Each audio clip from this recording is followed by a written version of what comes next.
So nobody finds it interesting that Moana goes looking for her ancestors that are connected to the sea and she comes back with Negroes?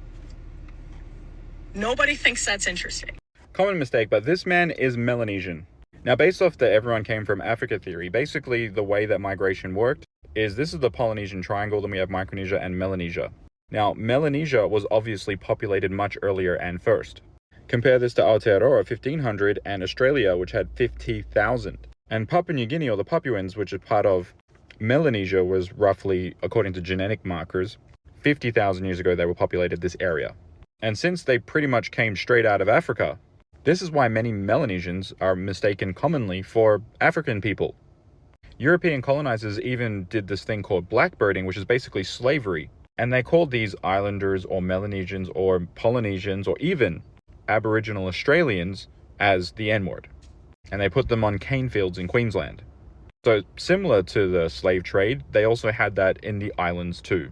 And this is why many islanders, because of the trauma of what happened in their history, refuse to use the N-word and think that it's extremely disrespectful to refer to Melanesians or Polynesians or Pacific Islanders as such. Now, as for Moana, why is she related to Melanesian? She's Polynesian.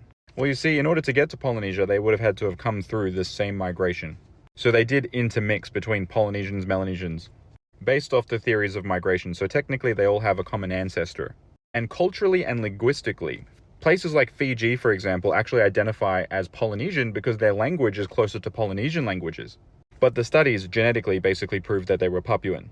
Now, obviously, amongst every different Polynesian nation, as for example in Aotearoa or the Maori believe that they came straight from Hawaii, which is not necessarily like a real place. It could also be spiritual depending on the iwi. Our origin stories differ from what the science and genetics also say. So although the science says like this is what happened, many people within the islands don't actually believe that. Some islanders, for example, believe that they were just created and then born on that island. Like their origin is like they were just from that land. So yeah, they're Melanesian, they're not the N-words. But technically they're also Polynesian culturally and linguistically, so yeah, they can also refer to themselves as Polynesian as well.